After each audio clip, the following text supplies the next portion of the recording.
40 ஃபீட்டுக்கு வந்துட்டு மேனுஃபேக்சரிங் பண்ணுறாங்க. இந்த 40 ஃபீட்டுமே ஈவனான சைஸில் இருக்கணும் அப்படிங்கிறதுக்காக தான் இந்த தெர்மேக்ஸ் அப்படிங்கிற ஒரு கான்செப்ட் பயன்படுத்துறாங்க. இது ஒரு ஜெர்மன் பேஸ்டு டெக்னாலஜி. பொதுவாக இந்த மாதிரி டிஎம்டி பார் வந்து கரோட் ஆகிடும் அப்படிங்கிற ஒரு பயம் இருக்கும். இப்போ பாரதி டிஎம்டி என்கிட்ட என்ன சொன்னாங்கன்னு பார்த்தீங்கன்னா 2 இயர்ஸ் முன்னாடி இருக்கிறத விட இப்போ நிறைய அப்கிரேட் பண்ணிட்டோம்.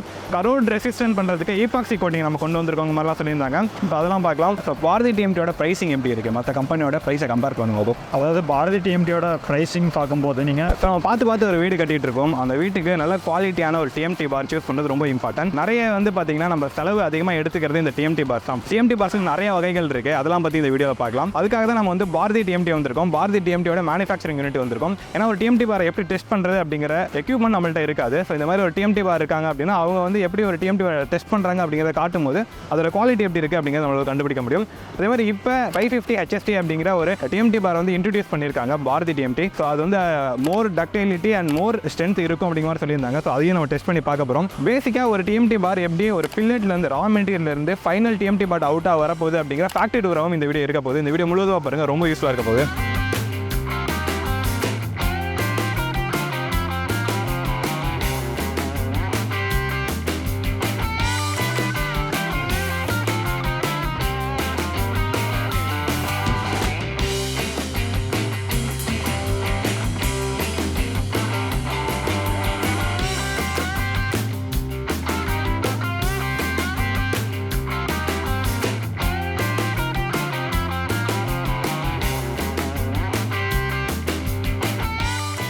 ஸோ பாரதி டிஎம்டி நம்மளை இன்வைட் பண்ணியிருந்தாங்க. நம்ம வந்து கரெக்டாக இந்த கஞ்சிக்கோடு அவங்களோட ஃபேக்ட்ரிக்கு தான் வந்திருக்கோம். இங்கே வந்து எப்படி மேனுஃபேக்சரிங் பண்ணுறாங்க அப்படிங்கிறத பார்க்கலாம். அவங்கள்ட்ட நான் ஆல்ரெடி சொல்லியிருந்தேன் இந்த மாதிரி நாங்கள் வந்து எடுக்கிறோம், பட் ஆனால் ஆக்சுவலாக என்ன இருக்குது அப்படிங்கிறத பார்க்குறோம். அதே மாதிரி தான் நம்ம எக்ஸ்பிளைன் பண்ண முடியும் சொல்லியிருந்தேன். ஸோ அவங்க வந்து நம்ம எப்படி டெஸ்ட் பண்ணுறோம் அப்படிங்கிறத மக்கள் காட்டுங்க, ஒரு டிஎம்டி பார் எப்படி டெஸ்ட் பண்ணி மக்கள் வாங்கணும் அப்படிங்கிற ஒரு ஐடியா அவங்களுக்கு இருக்கணுங்கிறதுக்காக தான் சொல்லியிருந்தாங்க. ஏன்னா வாங்குறவங்களோட பெர்ஸ்பெக்டிவ்ல இருந்து நம்ம ஒரு டிஎம்டி பார் வாங்குறோம்னா மற்ற கம்பெனியோட ப்ரைஸ் வந்து கொஞ்சம் கண்ட்ரோல்டாக இருக்கணும்.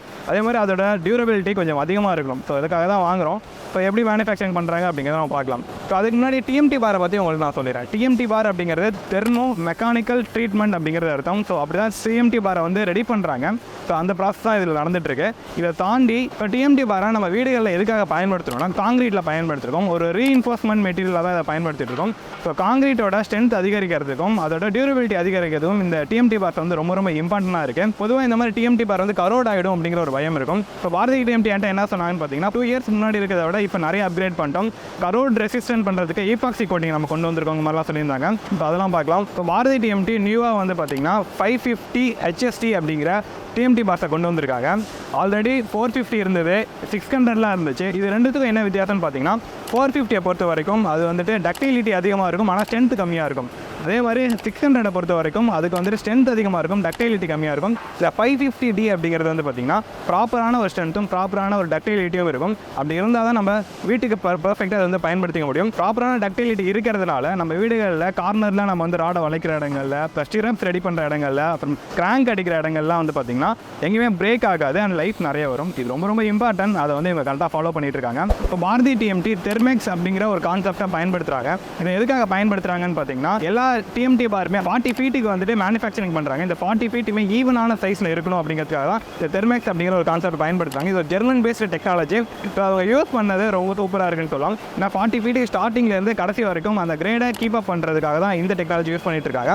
அந்த ஆல்சோ 6 mmலேருந்து மேனுஃபேக்சரிங் பண்ணிட்டு இருக்காங்க. 6 mm, 8 mm, 10 mm, 12 mm, 16, 20, 25, 32 வரைக்கும் மேனுஃபேக்சரிங் பண்ணிட்டு இருக்காங்க. பாரதி டிஎம்டி ஃபேக்டரியோட கண்ட்ரோல் ரூமில் நம்ம இருந்துருக்கோம். இப்போ இங்கே தான் வந்து மொத்த ஃபேக்டரியோட EB எல்லாமே கண்ட்ரோலில் இங்கே தான் வச்சிருக்காங்க. நம்ம பார்த்துட்டு இருந்த பில்லட் எல்லாமே நேராக வந்துட்டு ஃபர்னஸ் சிஸ்டத்துக்கு போகுது. இது வந்து fully automated furnace system. 1250 degree செல்சியஸில் வந்து பார்த்தீங்கன்னா ரீஹீட் பண்ணப்படுது. ஸோ அப்படி வர அந்த பில்லட்ஸ் எல்லாமே ரோலிங் மில்லுக்கு போகுது. இந்த ரோலிங் மில் வந்து பார்த்தீங்கன்னா கண்ட்ரோல் பண்ணுறது DC drive PLC control. So இந்த கண்ட்ரோல் மூலமாக தான் இதை மொத்தத்தையும் கண்ட்ரோல் பண்ணிட்டு இருக்காங்க. இப்போ கன்வேயர் பெல்ட் மூலமாக அடுத்தடுத்த ப்ராசஸ்க்கு அந்த டிஎம்டி பார் போயிட்டு இருக்கு. ஸோ அதுக்கப்புறமா 23 ரோலிங் ஸ்டாண்ட் மூலமாக அடுத்ததாக ஃபைனலாக தெர்மேக்ஸ் கூலிங் சிஸ்டத்துக்கு வருது. இது வந்து ஒரு ஜெர்மன் பேஸ்டு டெக்னாலஜி. இதுதான் இவங்க பயன்படுத்திட்டு இருக்காங்க. இது பயன்படுத்துறதுனால மொத்த டிஎம்டி பாருமே வந்துட்டு ப்ராப்பரான கிரேடில் இருக்கணும் அப்படிங்கிறத ஃபாலோ பண்ணியிருக்காங்க.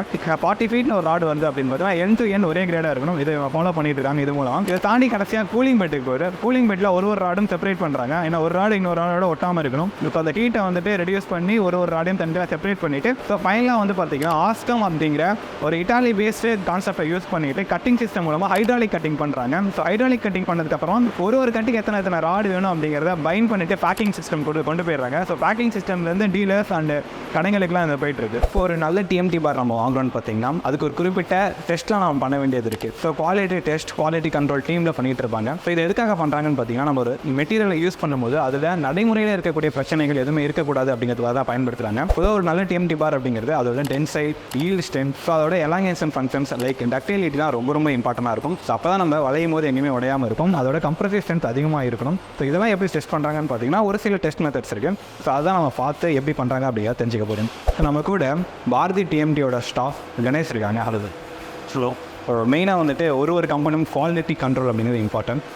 பாரதி டிஎம்டியில் நிறைய குவாலிட்டி கண்ட்ரோல்ஸ் இருக்குது. என்னென்ன குவாலிட்டி கண்ட்ரோல் இருக்குது, இங்கே என்னென்ன இருக்குது அதை சொல்லுங்கள். இதை வந்து நம்ம main control room, quality control room. Okay, இங்கே பார்த்தீங்க அப்படின்னா நம்ம வெயிட்ஸ் மானிட்டர் பண்ணுவோம். பர் மீட்டர் எவ்வளோ வெயிட் இருக்குது அப்படின்னு சொல்லிட்டு ஃபஸ்ட்டு அது ஒரு பேராமீட்டர். ரெண்டாவது பெண்ட் டெஸ்ட், அதாவது மெட்டீரியல் வந்து எந்த அளவுக்கு பெண்ட் ஆகுது அப்படின்னு ஒரு மானிட்டர் பண்ணணும். அது நீங்கள் பிளான்ட்டுக்குள்ளேயே பார்த்துக்கிட்டீங்க. மூணாவது பார்க்கும்போது இது வந்து யூடிஎம் மிஷின். இதை தான் வந்து டென்சைல் ஸ்ட்ரென்த்தும் ஈல்டு ஸ்ட்ரென்த்தும் மானிட்டர் பண்ணுறது, செக் பண்ணுறது. ஓகே, ஸோ இப்போ வந்து இது செக் பண்ணிட்டு இருக்கா எவ்வளோ ஸ்ட்ரென்த் இருக்குது அப்படின்னு சொல்லிட்டு இதை வந்து எவ்ரி 30 மினிட்ஸ் வந்து நம்ம மானிட்டர் பண்ணுவோம். 30 நிமிஷத்துக்கு ஒருக்கா வந்து நம்ம மெட்டீரியல் எடுத்துகிட்டு வரோம், மறுபடியும் கட் பண்ணி இங்கே செக் பண்ணி அதுக்கேற்ற மாதிரி நம்ம ப்ராசஸ் மானிட்டர் பண்ணிருக்கோம். ஸோ இது டிவியேஷன் ஆகிறதுக்கு வாய்ப்பு ரொம்ப ரொம்ப கம்மி. அடுத்தது பார்த்தீங்க அப்படின்னா ஒரு கெமிக்கல் டெஸ்ட் இருக்குது. அதில் எப்படி அப்படின்னா மைக்ரோ ஸ்ட்ரக்சர், அதாவது மெட்டீரியல் வந்து உள்ள ஸ்ட்ரக்சர் எந்த அளவுக்கு யூனிஃபார்மாக இருக்குது அப்படிங்கிறத நம்ம மானிட்டர் பண்ணுவோம். அந்த டெஸ்ட்டு வந்து நீங்கள் அதை பார்த்துருப்பீங்க. அதுக்கப்புறம் பார்த்தீங்க அப்படின்னா நம்ம வர ரா மெட்டீரியலோட கெமிக்கல் காம்போசிஷன் எப்படி இருக்குது அப்படிங்கிறது அது ஒரு மானிட்டர் பண்ணுற ஒரு செக் பாயிண்ட் இருக்குது. அதாவது அனலைசிஸ் பண்ணணும். இது வந்து Bruker make German technology spectrometer. இதில் வந்து நம்ம ரா மெட்டீரியலோட கெமிக்கல் காம்போசிஷன் என்னென்ன இருக்குது அப்படிங்கிறத மானிட்டர் பண்ணலாம். அதாவது சல்ஃபர், கார்பன் கண்டென்ட் எவ்வளோ இருக்குது, மேக்னீஸ் எவ்வளோ இருக்குது. இதான் சாம்பிள் மெட்டீரியல், வர ஃபில்லட்லேருந்து எடுத்த ஒரு சாம்பிள் பீஸு. இதை எப்படி டெஸ்ட் பண்ணுறாங்கிறது நான் உங்களுக்கு காமிக்கிறேன். இப்போ இந்த சாம்பிள் பீஸ் வந்து நம்ம டெஸ்ட் பண்ணுறோம். இந்த டெஸ்ட் பண்ணுற வர ரிசல்ட் வந்து இந்த நம்ம மானிட்டரில் செக் பண்ணலாம். இப்போ பாரதி டிஎம்டியோட இந்த ஃபேக்ட்ரி டூர் பார்த்துருவோம் அண்ட் குவாலிட்டி டெஸ்ட்லாம் பார்த்துருவோம். ஸோ பாரதி டிஎம்டியை பற்றி கொஞ்சம் சொல்லுங்கள். பாரதி டிஎம்டின்னு பார்த்தீங்க அப்படின்னா branded registered TMT manufacturing company.